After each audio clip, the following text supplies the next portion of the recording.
வணக்கம் ட்ரேடர். நம்ம இந்த வீடியோவில் என்ன பார்க்க போகிறோங்கிறத சொல்லிடுறேன். இப்போ இந்த வீடியோவில் நம்ம ஷேர் மார்க்கெட்டில் யாருமே சொல்லாத சில விஷயங்கள் இருக்குது, அதை சொல்லிடுறேன்.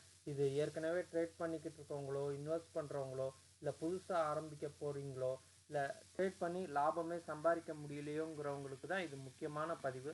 ஸோ இந்த பதிவில் இருந்து நிறைய லேர்னிங்ஸை நம்ம இது பண்ணுவோம். டே டு டே ரெகுலராக என்ன நடக்குது, என்ன மாதிரியெல்லாம் நம்ம ட்ரேட் பண்ணால் ப்ராஃபிட் பண்ணலாம். எல்லோரும் ஸ்டாக் மார்க்கெட்டுக்கு வர்றது ப்ராஃபிட் பண்ணுறது தான். ஆனால் அது நடக்குதான்னா 90% செபி ரிப்போர்ட் படி 90% ட்ரேடர்ஸ் இன்வெஸ்டர் ஃபெயில் தான் ஆகுறாங்க. அப்போ அந்த 10%ங்கிறது கம்மியான நம்பர் தான் இருக்காங்க. நம்ம என்ன தப்பு பண்ணுறோங்கிறத புரிஞ்சுக்கிட்டோன்னா அதை கண்டிப்பாக அடுத்த லெவலுக்கு நம்ம கொண்டு நிறையா ஒரு லாபம் சம்பாதிக்கலாம். இப்போ பெரிய ஆசையெல்லாம் கிடையாது. ஒரு நார்மலாக உள்ளே வர்றவங்களுக்கு கோடி கோடியாக நம்ம சொத்து சேர்க்கணுங்கிறது ஆசை இருக்கும். ஆனால் அதை எப்படி பண்ணுறது, என்ன பண்ணுறதுங்கிறத நம்ம இந்த வீடியோ மூலமாக பார்க்கலாம். இதில் டீட்டெயிலாக சொல்கிறேன். இதை நீங்கள் புரிஞ்சு அடுத்த ஸ்டேஜுக்கு போகலாம். நம்ம ரெகுலராக வீடியோ ஃபாலோ பண்ணுங்கள். உங்களுக்கு இது நல்லா வரும். நீங்கள் பண்ணுற தப்புகளையும் அடுத்தவங்க பண்ணுற தப்புகள்லேருந்து தெரிஞ்சுக்கிட்டு நம்ம அடுத்த லெவலுக்கு கொண்டு போகலாம்.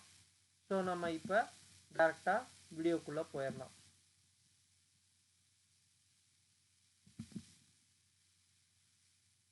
ஓகே, இப்போ நம்ம டேரெக்டாக வீடியோக்குள்ளே போயிடலாம். நான் ஏன் க்ளோஸ் பண்ணேன்னா நம்ம சார்ட்டு போயிடும். நிறைய பேர் சார்ட் பார்த்து ட்ரேட் பண்ணுவோம். நிறைய பேர் சார்ட் பார்க்காம ட்ரேட் பண்ணுவோம். மொபைலில் ட்ரேட் பண்ணுவோம். ஜஸ்ட் ப்ரைஸை மட்டும் பார்த்துட்டு இது பண்ணுறது. நான் ஜீரோதாவை ஒரு சாம்பிளுக்கு வச்சுருக்கேன். ஸோ நம்ம ட்ரேடிங் வியூவும் நிறைய பேருக்கு தெரிஞ்சிருக்கும். ட்ரேடிங் வியூ சார்ட்டை மட்டும் பார்க்குறதுக்கு உண்டான ஒரு டிவைஸ். ஓகே, இப்போ நம்ம ஷேர் மார்க்கெட்டுக்குள்ளே வர்றது எல்லாரும் வர்றது நம்ம ஒரு 10,000 ரூபாயோ இல்லை 1 லட்சம் ரூபாயோ இல்லை 10 லட்சம் ரூபாயோ இன்வெஸ்ட் பண்ண போகிறோம். அதில் பணம் போட போகிறோம். அதுலேருந்து எனக்கு குறிப்பிட்ட லாபம் வரணும். அதுக்காக தான் நம்ம உள்ளே வர்றோம், ஷேர் மார்க்கெட்டுக்குள்ளே வர்றோம். அது தெரிஞ்சோ, ஃப்ரெண்டு சொல்லியோ, இல்லை நம்ம 4 நியூஸ் சேனலை பார்த்தோ, இல்லை 4 வீடியோவை பார்த்தோ வரோம். நிறைய பேர் சொல்லி கொடுக்குறேன் ஸ்ட்ராட்டஜின்னு சொல்லி கொடுக்குறாங்க. சில அவங்களுக்கு ஒர்க் ஆகுது, நம்மளுக்கு ஒர்க் ஆகலை. சில பேர் கால்ஸ் கொடுக்குறேன்னு சொல்கிறாங்க. அது எல்லாமே எந்த அளவுக்கு நம்புறது. அவங்க சப்ஸ்கிரிப்ஷன் நான் சொல்லி கொடுக்குறேன்னு நிறைய பேர் இருக்காங்க. நல்ல விதமாக சொல்லி கொடுக்குறவங்களும் இருக்காங்க. சிலது பணம் சம்பாதிக்கிறது நோக்கத்தில் மட்டும் சொல்லி கொடுக்குறவங்களும் இருக்காங்க. ஆனால் மார்க்கெட்டை பொறுத்த வரைக்கும் ஒன்று மேலே ஏறும், இல்லைன்னா கீழே இறங்கும். இது ரெண்டு மட்டும்தான் இருக்குது.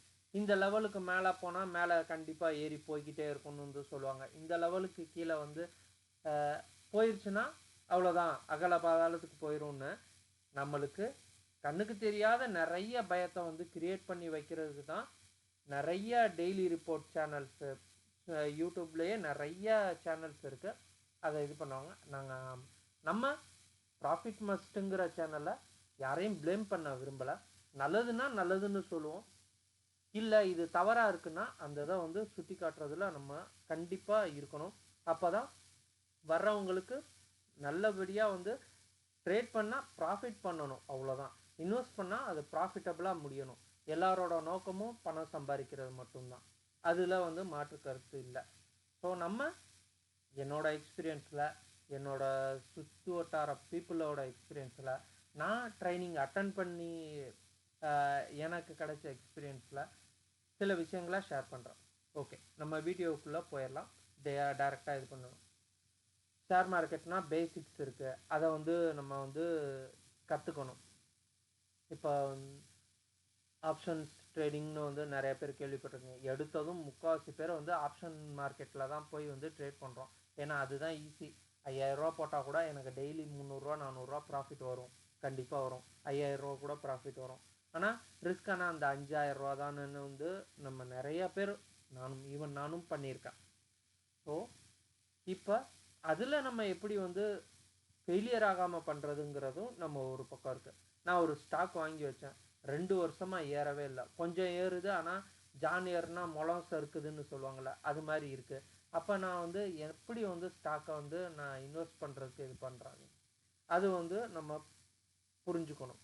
அதுக்கு எப்படி ஸ்டாக் செலக்ட் பண்ணுறது, இது கண்டினியூவாக வீடியோவில் வந்து பார்ப்போம். அடுத்து நான் எஸ்ஐபியில் தான்ங்க இது பண்ணுறேன். எனக்கு வந்து எந்த ஒரு இதுவும் இல்லை, கண்ணை முடிக்கிட்டு நான் இந்த ஸ்டாக்கை வாங்கிடுறேன். ஆனால் லாங் டேர்மில் வந்து ப்ராஃபிட் வந்துடும். ஏன்னா ப்ரீவியஸாக வந்து என்ன சொன்னாங்கன்னா, மாருதி சுஜுகி, இன்ஃபோசிஸ்லலாம் ஒரு 15-20 வருஷத்துக்கு முன்னாடி வந்து நீங்கள் பணம் ஒரு 1,00,000 ரூபா போட்டிருந்தீங்கன்னா இப்போ பல கோடி அப்படின்னு ஒரு சிலதை தான் சொல்லுவாங்க. ஆனால் அவங்க சொல்கிற எக்ஸாம்பிள் எல்லாம் பெஸ்ட் எக்ஸாம்பிள் தான் சொல்லியிருப்பாங்க. இப்போ இன்வெஸ்ட்மெண்ட் ஆங்கிளில் சொல்லிக்கிட்டு இருக்கேன். அடுத்த ட்ரேடிங்க்கு போவோம். இப்போ நான் இன்ஃபோசிஸை செலக்ட் பண்ணுற ஆளுங்க 3000க்கு மேலே வந்து கம்பெனிஸ் இருக்குது. இன்ஃபோசிஸை செலக்ட் பண்ணவங்க பரவாயில்ல. ரிலையன்ஸ் இன்ஃபா கிட்டத்தட்ட 1000-2000 வந்து ஷேர் ப்ரைஸ் இருந்துச்சு. இப்போ ரிலையன்ஸ் இன்ஃப்ரா ஸ்டாக் மார்க்கெட்லே இல்லை. அப்போ ரிலையன்ஸ் இன்ஃப்ராவில் நான் ஒரு 10 வருஷத்துக்கு முன்னாடி பணம் போட்டிருந்தேன்னா இப்போ என்ன ஆயிருக்கும், அதை பற்றி யாரும் சொல்ல மாட்டாங்க. ஏன்னா சக்ஸஸ் ஸ்டோரியை மட்டும்தான் சொல்லுவாங்க.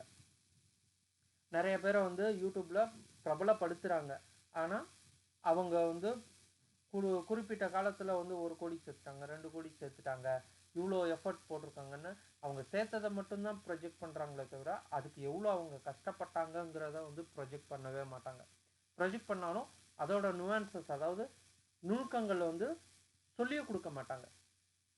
ஏன்னா சொல்லி கொடுத்துட்டா அவங்களுக்குன்னு ஒரு தனி சிறப்பு இருக்கும், அதை வந்து பணமாக்க தான் பார்ப்பாங்க.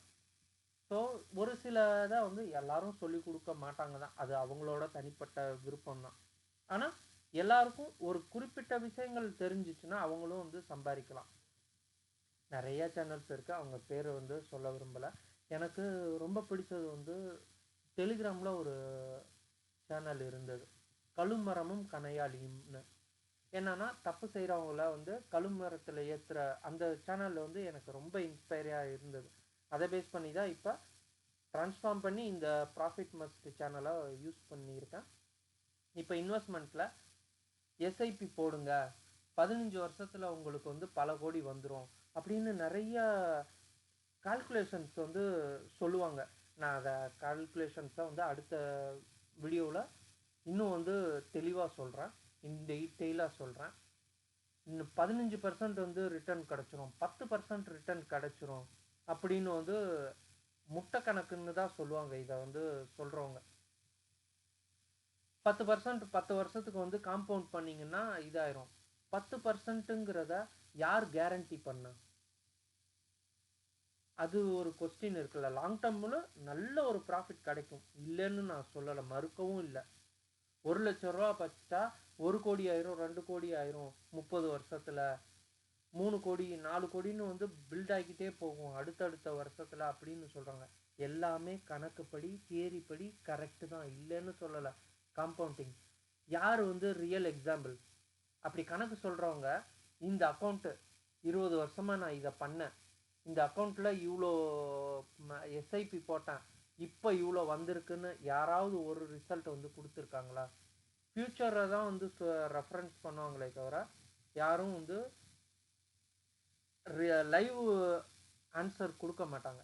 அப்போ அது ஒரு மாயை தான். அதுக்காக அந்த ரிட்டர்ன்ஸ் வராதுன்னு நான் சொல்லலாம், வரலாம், கம்மியாகவும் வரலாம். நீங்கள் போட்ட இன்வெஸ்ட்மெண்ட்டை விட ஒரு இப்போ 1,00,000 ரூபா இன்வெஸ்ட் போட்டிங்கன்னா 1,30,000 ரூபான்னு கூட வந்து நிற்கிறதுக்கு வாய்ப்பு இருக்குது. ஏன் அப்படின்னா மியூச்சுவல் ஃபண்டில் போடுங்க, உங்களுக்கு வந்து எந்த ஒரு தொல்லையும் இல்லை, ரொம்ப நல்ல விஷயம்தான், தெரியாதவங்க பண்ணுறதுக்கு அது ரொம்ப பெஸ்ட்டு மெத்தடு தான் நான் சொல்லுவேன். ஆனால் 1,00,000 ரூபா போடுங்க, 30 வருஷத்தில் 3 கோடி ஆயிரும் 4 கோடி ஆயிருங்கிறத தயவு செஞ்சு கண்ணை மூடி நம்பாதீங்க. ஏன் நம்பாதீங்கன்னா, இப்போ 2 வருஷம் வளர்ச்சியே இல்லை, அப்போ அந்த காம்பவுண்டிங்கில் அந்த 2 வருஷத்தை வந்து நீங்கள் எடுத்துடணும். ஆனால் பேப்பர் கணக்கில் போடும்போது கண்டிப்பாக 10% வளர்ந்துரும்னு வந்து சொல்கிறாங்க. இப்போ நிஃப்டியே எடுத்துக்குவோம், கிட்டத்தட்ட 1 வருஷம் ஆயிடுச்சு, 6 to 8% தான் வளர்ந்துருக்கு. கிட்டத்தட்ட 16%, 20% வளர்ந்தது தான். ஆனால் கீழே இறங்கிருச்சு. ஸோ ஏற்ற இறக்கம் இங்கே இருக்கும். ஜப்பான் மார்க்கெட் கிட்டத்தட்ட ஒரு 10 வருஷம் 12 வருஷம் ஒரே ரேஞ்சில் இருந்தது. சைனா மார்க்கெட்டும் தான். அங்கே ஜப்பான் மார்க்கெட்டில் பணம் 18 வருஷம் இண்டெக்ஸ் ஃபண்டில் போட்டவங்க எஸ்ஐபியில் போட்டவங்களுக்கு ஒரு நல்ல ரிட்டர்ன்ஸ் கிடச்சிருக்கும். பல்காக இன்வெஸ்ட் பண்ணவங்களுக்கு ரிட்டர்ன்ஸ் வந்து ஸ்டாக்னண்ட் ஆகிருக்கும். ஸோ நம்ம அந்த ஒரு ரிஸ்கையும் வந்து சொல்லணும். இன்வெஸ்ட்மெண்ட் பண்ணுறதுல சேர்த்து வைக்கிறது ரொம்ப நல்ல விஷயம். ஆனால் அதை முறையாக சேர்த்து வைக்கணும். இப்போ கோல்டு வந்து சொல்கிறாங்க, நான் 2010 2006 டைமில் 2004 டைம்லலாம் 1 கிராம் 400 ரூபா 450 ரூபா பார்த்த ஆள் தான் நான். 300 ரூபா 450 ரூபா ஆச்சு, 650 ரூபா ஆச்சு, ஒரு 900 ரூபா 1000 ரூபா பார்த்தேன், 1500 ரூபா பார்த்தேன். ஈவன் 2019லலாம் வந்து 2300 ரூபா என் ஃப்ரெண்ட்ஸுக்கிட்ட எல்லாம் சொல்லியிருந்தேன். 2300 ரூபா ரேஞ்சில் இருந்தது. இது கண்டிப்பாக வந்து இன்னும் பல மடங்கு வளரும்னு வந்து சொல்லிக்கிட்டு இருந்தேன். அது மாதிரி வளர்ந்துச்சு. இப்போ 7000 ரூபா 7500 ரூபாயில் இருக்கு. இது 10,000 ரூபா போகலாம், 15,000 ரூபா கூட போகலாம். ஆனால் போகும்.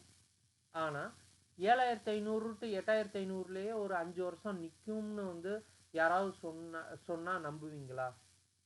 அந்த மாதிரி நடக்கிறதுக்கும் வாய்ப்பு இருக்கு. ஒரு 4-5 வருஷம் வந்து எந்த ஒரு மூமெண்ட்டும் இல்லாமல் ஒரே இடத்துல நிற்கிறதுக்கு வாய்ப்பு இருக்கு. அப்போ அதில் எப்படி சம்பாதிக்கிறது? அதையும் வந்து நம்ம புரிஞ்சுக்கணும். எஸ்ஐபியில் அந்த ஒரு விஷயத்த யாருமே சொல்கிறதில்ல.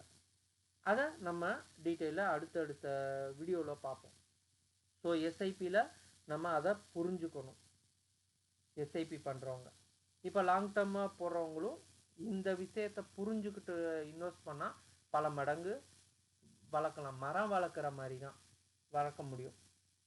இப்போ இன்ட்ராடே ட்ரேடிங்க்கு வந்துடும். Short term trading, long term trading, intraday ட்ரேடிங்னு இருக்குது. நிறையா பேர் இந்த வீடியோ பார்க்குறவங்க இன்ட்ராடே ட்ரேட் பண்ணுறவங்களா தான் இருப்பீங்க. நானும் இன்ட்ராடே ட்ரேடர் லவர் தான். என்ன எனக்கு ஒரு இன்ட்ராடே எனக்கு எதுக்கு பிடிச்சிருந்ததுன்னா, நான் நைட்டு தூங்கும்போது நிம்மதியாக தூங்கணும்.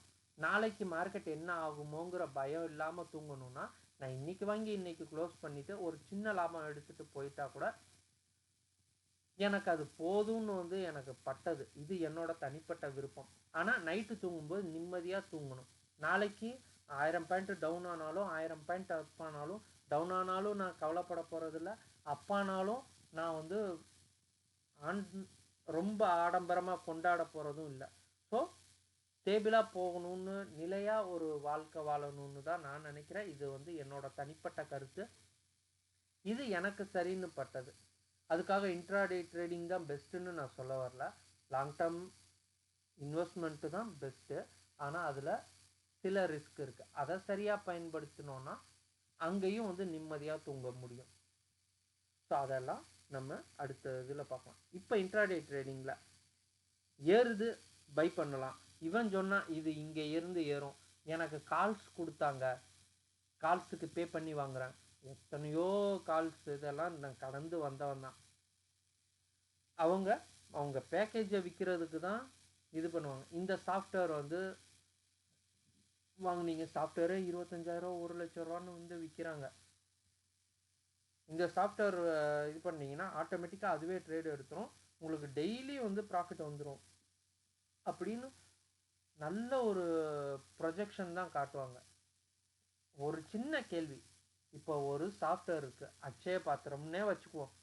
அதில் 1,00,000 ரூபா போட்டால் டெய்லி 10,000 ரூபா 5,000 ரூபா 3,000 வந்து ப்ராஃபிட் வந்துக்கிட்டே இருக்குன்னு வந்து நினைக்கிறவங்க ஏன் அவங்க காசை போட்டுட்டு அவங்க அதை வந்து கோடிக்கணக்கில் மாற்றக்கூடாது? மாற்றிட்டு சிம்பிளாக போயிடலாமே. ஏன் அதை விற்கிறாங்க? நல்லா புரிஞ்சுக்கோங்க. அதை விற்கிறாங்கன்னா அவங்களுக்கு ஒரு லாபம் இருக்குது, அங்கே ஒரு லாபம் இருக்குது. நானும் வந்து சொல்லிக்கலாம், நான் சேவை பண்ண தான் வந்தேன், நான் பெற்ற இன்பம் பெருக இவ்வையகம் அப்படின்னு வந்து வாயளவில் பேசிக்கலாம். பெருக இவ்வையகம்னா ஃப்ரீயாக கொடுக்கலாம்ல. அதுக்கே வந்து 25,000 ரூபா 50,000 ரூபா 1,00,000 ரூபான்னு வந்து காசு கொடுக்கணும், காசுக்கு விற்கணும். இப்போ இந்த விஷயத்தை மட்டும் வந்து யோசிச்சு பார்த்துட்டு இந்த ஆங்கிளில் இருக்கிறவங்க யோசிச்சு பார்த்துட்டு பண்ணுங்க. இப்படிங்கிறவங்க அவங்கக்கிட்ட காசு இல்லாமல் கூட இருக்கலாம். ஆனால் அவங்களால ஒரு 50,000 ரூபா 1,00,000 ரூபா போட்டு ட்ரேட் பண்ண முடியும். ஒரு வருஷத்துக்கு டெய்லி 3,000 ரூபான்னு போட்ட ப்ராஃபிட் பண்ணால் கூட ஒரு வருஷத்துக்கு அது எங்கேயோ போய் நிற்கும். ஒரு 250 நாள் இன்ட்டு 250 நாள் இருக்குது. 250 நாள் ட்ரேடிங் டேல வெறும் 2,000 ரூபான்னு வந்து ப்ராஃபிட் ஒரே அமௌண்ட்டு தான். அதுவே 5 லட்சம் ரூபா ஆயிடுச்சு. நல்லா பாருங்க, அதுவே 5 லட்சம் ரூபா ஆச்சு. ஏற்கனவே 1 லட்ச ரூபா கேபிட்டல் வச்சுருக்காங்க. 5 லட்ச ரூபா 6 லட்ச ரூபா 6 லட்ச ரூபான்னு போடும்போது அப்போ 6 மடங்கு வந்து அடுத்த வருஷம் வந்து ப்ராஃபிட் வரும். ரைட்டா? அப்போ 12,000 ரூபா ஒரு தடவை வந்து ஒரு வருஷத்துக்கு ப்ராஃபிட் வருதுன்னா 30 லட்ச ரூபா ஆச்சு. அவங்க 2 வருஷம் இது பண்ணாலே அவங்களோட கேபிட்டல் 36 லட்சம் ரூபாயே ஆயிரும். ஏன் அவங்க விற்கிறாங்க? அவங்களே பண்ணிட்டு போயிடலாமே. அவ்வளோ பெஸ்ட்டு இண்டஸ்ட்ரி பெஸ்ட் இதுன்னா இது ஷேர் மார்க்கெட்டு, ஸ்டாக்ஸு, கிரிப்டோ, இல்லைன்னா வந்து ஃபாரெக்ஸ் மார்க்கெட்டு, எல்லாத்துலேயும் பொதுவாக தான் நான் பேசுகிறேன். எத்தனையோ சாஃப்ட்வேர்ஸ் இருக்குது. இதை பார்க்குறவங்க நீங்கள் எக்ஸ்பீரியன்ஸ் ஆயிருந்துச்சுன்னா கமெண்ட் பண்ணுங்கள். இதை அவங்களே பண்ணிட்டு போயிடலாமே. ஏன் விற்கிறாங்க? ஸோ ஒரு பொருளை வந்து விற்கணுன்னா அதில் ஒரு பெஸ்ட் இருக்கும், இல்லைன்னு சொல்லலை. அது நுவான்சஸ் 100% அவங்களுக்கு மட்டும்தான் தெரியும். இதில் எந்த இடத்துல ஃபெயிலியர் ஆகும்னு அவங்களுக்கு நல்லா தெரியும். இப்போ நீங்கள் ஒரு விட்டில் பூச்சி தான். நீங்கள் வாங்கி ஒரு 2 மாதம் 3 மாதம் யூஸ் பண்ணினா தூக்கி போட்டுருவீங்க. இங்கே இந்த மாதிரி ஆயிரக்கணக்கான பேர் புதுசாக வந்துக்கிட்டே இருக்காங்க. ஸோ இதை கொஞ்சம் யோசிச்சுட்டு நீங்கள் டெசிஷன் எடுங்க. இன்ட்ராடேயில் யார் இதுவும் நான் கேட்க போகிறது இல்லைப்பா. எனக்கு கண்ணில் ஏறுது இறங்குது, நான் ஒரு சில இண்டிகேட்டர்ஸ் வச்சுருக்கேன். நம்ம அந்த இண்டிகேட்டர்ஸ் வச்சு நான் ட்ரேட் பண்ணுறேன். இந்த மூவிங் ஆவரேஜ் இருக்குது, நிறைய இண்டிகேட்டர்ஸுக்கு நானே வந்து நிறையா வச்சுருக்கேன். ஸோ 3 மினிட்ஸ் வந்து இண்டிகேட்டர் இருக்குது, பிவோட் பாயிண்ட் இருக்குது. அதை வச்சு ஏறுனா நான் அங்கே பை பண்ணுவேன், ஒரு ரிஸ்க் வச்சுக்குவேன், ப்ராஃபிட் பண்ணுவேன். போதும், எனக்கு அது போதும் அப்படின்னு நினைக்கிறவங்க அந்த மாதிரியும் வந்து பண்ணுறவங்க இருக்காங்க, ப்ராஃபிட் பண்ணுறாங்க. ஆனால் இந்த இடத்துல எவ்வளோ ரிஸ்க் வைக்கிறது, எந்த இடத்துல என்ட்ரி எடுக்கிறது, அதெல்லாம் பார்க்காம ட்ரேட் பண்ணுறவங்க அதிகம். ரிஸ்க் ரிவார்டை பற்றி நிறைய பேசுவாங்க. 1:3 ரிஸ்கெல்லாம் ஷேர் மார்க்கெட்டில் பண்ணலாம். ஆனால் எல்லாராலையும் பண்ண முடியாத அளவுக்கு தான் டிசைன் இருக்குது. அதை இன்னும் வந்து ஆப்ஷன் இதில் போகும்போது இன்னும் டீட்டெயிலாக சொல்கிறேன். இப்போ சிம்பிளாக நான் உங்களுக்கு ஒரு ஆப்ஷன் இது சொல்கிறேன். அதில் எத்தனை பேர் வந்து இப்போ 23,000 நேற்றே வந்து மார்க்கெட் ஏறிச்சு, திரும்ப இறங்குச்சு,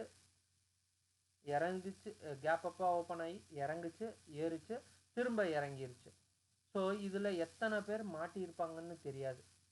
இதில் ஆப்ஷன் பையராக இருக்கலாம், ஆப்ஷன் செல்லராக இருக்கலாம். ஆப்ஷன் செல்லர் எந்த இடத்துல வந்து என்ட்ரி எடுக்கணும், எப்படி எடுக்கணுங்கிறதெல்லாம் நம்ம இன்னும் டீட்டெயிலாக பேசுவோம். அதை நம்ம ஓப்பனாக இன்றைக்கி இதெல்லாம் பண்ணியிருந்தா ப்ராஃபிட் வந்திருக்கும் அப்படிங்கிறத நம்ம டீட்டெயிலாக இன்னும் தெளிவாக பேசுவோம். இது ஒரு வகையான செட்டப். இந்த செட்டப்பையும் நான் வந்து எக்ஸ்பிளைன் பண்ணுறேன். இது பிவோட் பாயிண்ட் பேஸ் பண்ணி ஒரு செட்டப் தான். இதை ஸ்ட்ராட்டஜிக்காக வந்து நான் சொல்லலை, மார்க்கெட்டோட டைரக்ஷன் புரிஞ்சுக்கிறதுக்காக. இப்போ ஸ்ட்ராடில்னு எல்லாம் வந்து பேச ஆரம்பிச்சிட்டாங்க. ஆப்ஷன் செல்லிங்க எக்ஸ்பைரி ட்ரேடு நல்ல ஒரு ப்ராஃபிட் பண்ணலாம், ஆப்ஷன் பையர் வந்து சம்பாதிக்கவே முடியாது, ஆப்ஷன் செல்லருக்கு நிறைய வாய்ப்பு இருக்குது அப்படின்னுலாம் நிறைய பேசுகிறோம். ஆனால் ஆப்ஷன் செல்லருக்கு மினிமல் ப்ராஃபிட் தான், ஆனால் நம்மளுக்கு ப்ராபபிலிட்டி அதிகம் அப்படின்னு நிறைய பேர் சொல்கிறாங்க. இதை ஆமாம் ஒத்துக்கிறேன். இப்போ 23,111 100 கிட்ட வந்து நிஃப்டி இருக்குது.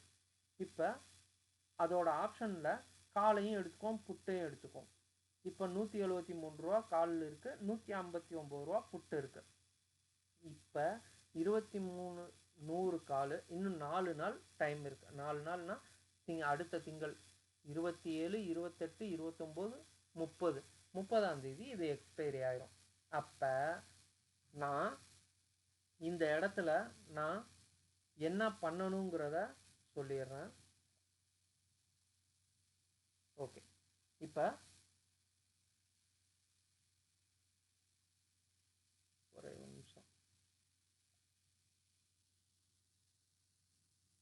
இப்போ 23.100 இருக்கும். 23.100 இருக்கும். ஒரு நிமிஷம்.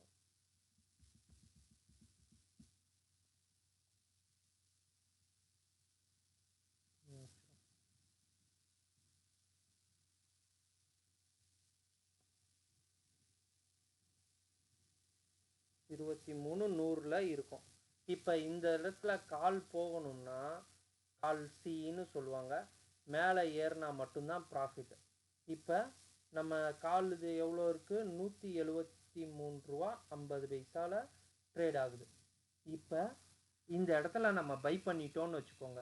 இது மார்க்கெட் வந்து 173னா 23,100லேருந்து 173 கலெக்ட் நம்ம கால்குலேட் பண்ணுவோம். கால்குலேட் பண்ணி ஒரு நிமிஷம்.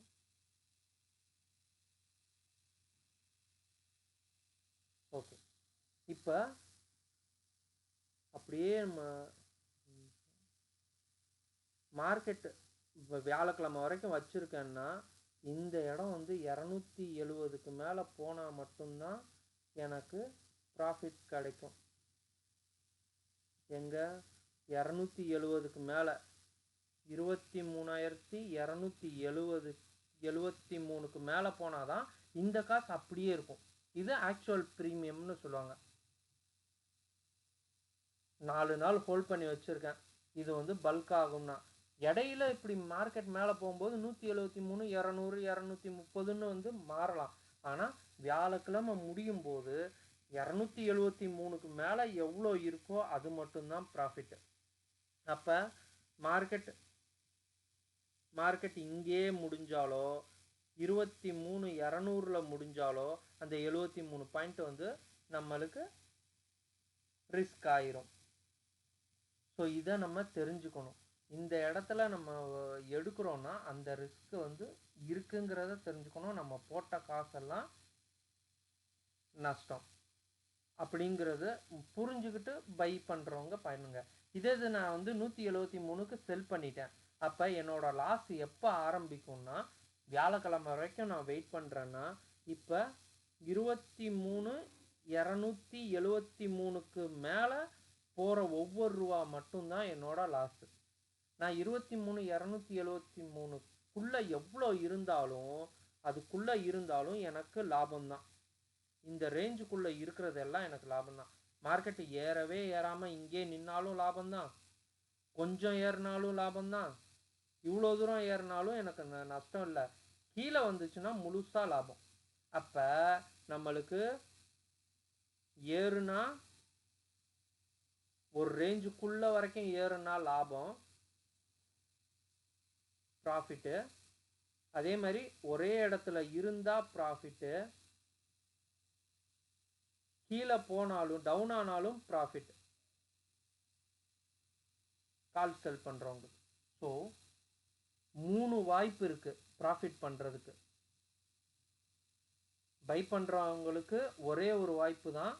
மார்க்கெட் 23,273க்கு மேலே போனால் மட்டும்தான் ப்ராஃபிட் உண்டு. இது தெரியாமல் ஆப்ஷனுக்குள்ளே வந்து போகாதீங்க. இடையில வேகமாக போனால் இடையில கொஞ்சம் வந்து முன்ன பின்ன ஃப்ளக்சுவேஷன்ஸ் இருக்கும். 173, 200, 210 இருக்கும். அதில் நான் க்ளோஸ் பண்ணிட்டு வந்துடுவேன்னு போய் தான் நிறைய பேர் மாட்டுறீங்க. ஒரே இடத்துல நின்றுச்சுன்னா கொஞ்ச நேரம் லைட்டாக மேலே ஏறிட்டு இறங்குச்சுன்னா உங்களோட ப்ரீமியம் வேகமாக குறைய ஆரம்பிச்சிடும். இதனால தான் ஆப்ஷன் செல்லருக்கு ஒரு எட்ஜ் இருக்குன்னு சொல்கிறோம்.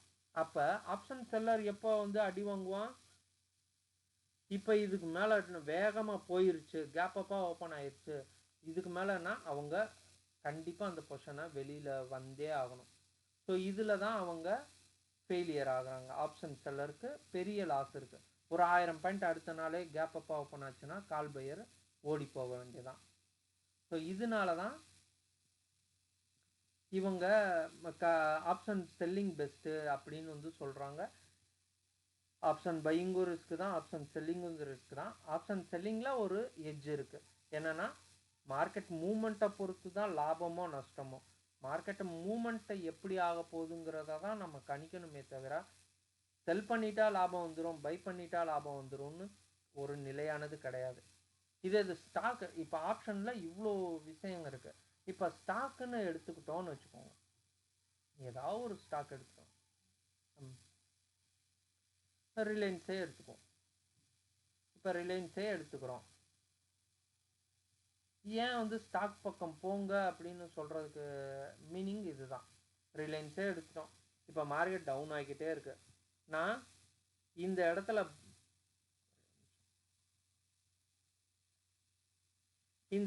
நான் வந்து பை பண்ணிட்டேன்.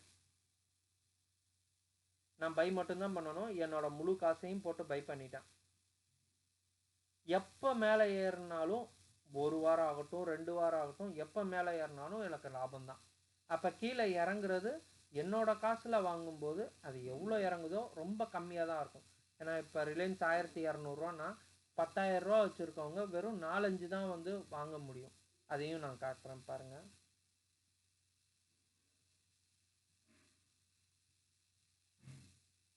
இப்போ ரிலையன்ஸ் நான் பை பண்ணணும்னா,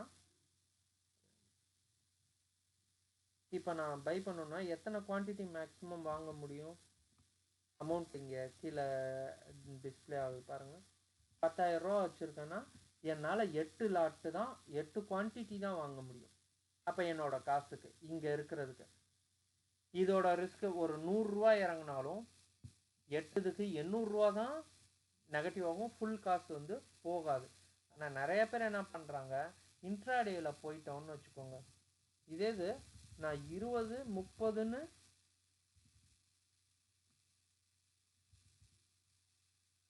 39 குவான்டிட்டி வாங்க முடியும். அப்போ எத்தனை மடங்கு? கிட்டத்தட்ட 5 மடங்கு நம்மளுக்கு ரிஸ்க் இருக்குது. ஒரே நாளில் 100 பாயிண்ட்டுங்கிறது ரொம்ப ரேர் தான். ஆனால் 10 பாயிண்ட் இறங்கினாலும் 5 மடங்கு.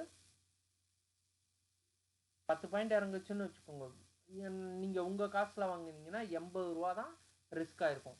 ஆனால் 5 மடங்குங்கும்போது 400 ரூபா ரிஸ்க் ஆயிரும். இப்படி தான் நிறைய பேர் இன்ட்ராடேயில் லிவரேஜ்னு சொல்லுவாங்க. இந்த மார்ஜினை வச்சு ட்ரேட் பண்ணாதீங்க. பண்ணிங்கன்னா ப்ராப்பராக பண்ணணும். இப்போ இறங்க தான் போகுதுங்கிறத கணிச்சிட்டு எடுக்கணும், ஏற தான் போகுதுங்கிறத கணிச்சிட்டு எடுக்கணும். ஸோ இது வந்து ரொம்ப முக்கியமானது. இதோட பார்ட் 2 வீடியோ நான் ரொம்ப லென்த்தாக வந்து போக விரும்பலை. பார்ட் 2 வீடியோவில் லாங் டேர்ம் பற்றி வந்து லாங் டேர்முக்கு எப்படியெல்லாம் வந்து பார்க்கலாம், என்னென்ன விஷயங்களை பார்த்துட்டு நம்ம எடுக்கலாம். இன்ட்ராடேயில் பார்ட் 3 அடுத்தது வந்து சொல்கிறேன். இல்லை பார்ட் 2 வந்து இன்ட்ராடே வேணும்னா சொல்லுங்கள், நான் பார்ட் 2 சொல்கிறேன். இன்ட்ராடேயில் எப்படியெல்லாம் ப்ராஃபிட் பண்ணணும். எண்ட் ஆஃப் த டேயில் நம்மளோட நோக்கம் ப்ராஃபிட்டில் முடியணும். எண்ட் ஆஃப் த மந்தில் ப்ராஃபிட்டில் முடியணும். அதுக்காக லாஸே வராதுன்னு நான் சொல்ல வரல. லாஸு ஒரு பார்ட் ஆஃப் ட்ரேடிங். லாஸ் வந்து வரவே வராதுன்னு வந்து சொல்கிறவன் வந்து பொய் சொல்கிறான்னு அர்த்தம். லாஸ் வந்து பார்ட் ஆஃப் ட்ரேடிங், ஓகேவா? ஆனால் லாஸை ரெக்கவர் பண்ணி ப்ராஃபிட்டுன்னு வந்து வரும்போது நெட் ப்ராஃபிட்டாக இருக்கணும். அதுதான் நம்மளுக்கு ரொம்ப முக்கியம். அதுக்கு நம்ம என்ன பண்ணணும்னு தான் நம்ம பார்க்கணுமே தவிர நம்ம அடுத்து வந்து கொண்டு போகக்கூடாது, நெகட்டிவ் சைடில் போகக்கூடாது. இப்போ நான் 10,000 ரூபா வச்சுருந்தாலும் 10,000 ரூபா வச்சு ட்ரேட் பண்ணுறவங்க நிறையா பேர் இருக்கீங்க. டெய்லி எனக்கு 100 ரூபாயிலேருந்து 150 ரூபாயிலேருந்து 300 ரூபா ப்ராஃபிட் வந்தால் போதும், என்னோடய வாழ்க்கையை இது பண்ணிடுவேன், எனக்கு பெருசாலாம் வேணாம், என்னோடய சம்பளம் இப்போ ஒரு 15,000 20,000 ரூபா, எக்ஸ்ட்ரா ஒரு மாதத்துக்கு ஒரு 5,000 ரூபா ப்ராஃபிட் வந்தால் போதும், அதை வச்சு என்னோடய குடும்ப சூழ்நிலையை அடுத்த கட்டத்துக்கு கொண்டு போயிடுவேன்னு நினைக்கிறவங்க நிறையா பேர் இருக்கீங்க. வேலை கிடைக்காம எத்தனையோ பேர் வந்து ட்ரேடிங்கை மட்டும் வேலையாக வந்து பார்க்குறவங்க இருக்கீங்க. அவங்க சரியாக பண்ணுறீங்களான்னு மனசாட்சியை தொட்டு பேசிக்கோங்க. அப்படி சரியாக பண்ணலைன்னா என் கூட ட்ராவல் பண்ணுங்கள், இந்த வீடியோ பாருங்கள், டெய்லி பேசுவோம். நீ எப்படியெல்லாம் ப்ராஃபிட் பண்ணுறதுங்கிற ஒரு டெமோ காட்டுறேன். இது வந்து ப்ரொமோஷன் கிடையாது, டெமோ காட்டுறேன். அது மூலமாக உங்களால் ஒரு விஷயம் கற்றுக்க முடிச்சுட்டு நீங்களே முயற்சி பண்ணிங்கன்னா அடுத்த இதுக்கு போயிடலாம். நான் வந்து செபி ரெஜிஸ்டர்டு கிடையாது. நான் இதை பை பண்ணுங்கள், அதை பை பண்ணுங்கள், இதை செல் பண்ணுங்கன்னு எந்த ஒரு சஜஷனும் கொடுக்க போகிறது கிடையாது, கால்ஸ் கொடுக்க போகிறது கிடையாது, சாஃப்ட்வேர் விற்க போட கிடையாது. ஜென்ரல் விஷயங்களை பேச போகிறோம். கற்றுக்கிறதுக்கு என்னவோ அதை வந்து பேச போகிறோம். இந்த வீடியோவை இங்கேயே ஸ்டாப் பண்ணிக்கிறோம். நம்ம அடுத்த பார்ட்டில் இன்னும் டீட்டெயிலாக எப்படி பண்ணுறதுங்கிறத பார்க்கலாம். ஏன்னா ஒரு வீடியோவே 1 மணி நேரம் 1.5 மணி நேரம்னு நம்ம இழுத்துட்டு போனோம்னா நல்லா இருக்காது. அதனால் பார்ட் பை பார்ட்டாக கொண்டு போகிறேன். இன்றைக்கி இப்போ ஒரு வீடியோ நான் போஸ்ட் பண்ணுறேன். இன்றைக்கி நைட்டே இன்னொரு வீடியோ, இல்லை நாளைக்கு காலையில் இன்னொரு வீடியோ போஸ்ட் பண்ணுறேன். இதோட கண்டினியூஷன் நல்லா வந்து புரிஞ்சுக்க முடியும். இதுக்காக நான் லாஸே பண்ணலை, ப்ராஃபிட் பண்ணிக்கிட்டு இருக்கேன்னு வந்து நான் சொல்ல வரல. நானும் நிறைய லாஸ் பண்ணியிருக்கேன், நிறைய அடிபட்டிருக்கேன். செய்யக்கூடாத தப்புகள் எல்லாம் செஞ்சு அனுபவப்பட்டு தான் இப்போ இதுதான் பண்ணணும் அப்படின்னு முடிவு பண்ணி கொண்டு போகிறேன். இதை சரிப்படி நம்ம கொண்டு போகலாம், கூட ட்ராவல் பண்ணலாம். நானும் ப்ராஃபிட் பண்ணுறேன், நீங்களும் ப்ராஃபிட் பண்ணுங்கள். ஷேர் மார்க்கெட்டுங்கிறது ஒரு கடல். அந்த கடலில் நம்ம டம்ளர்லையும்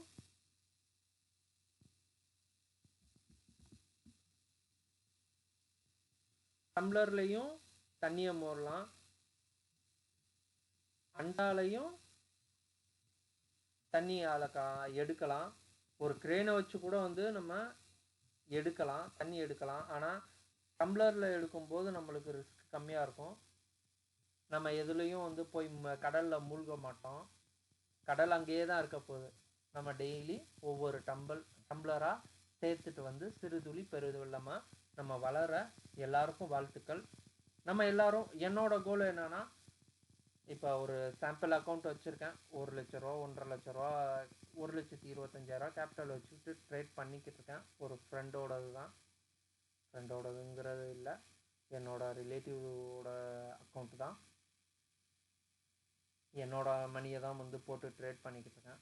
அதை எப்படியாவது வந்து அடுத்த லெவலுக்கு கொண்டு போய் ஒரு 10 லட்ச ரூபா, 20 லட்ச ரூபான்னு அடுத்த 3 மாதம் 6 மாதத்தில் கொஞ்சம் கொஞ்சமாக சேர்த்து கொண்டு போகணுங்கிறது தான் என்னோட நோக்கம்.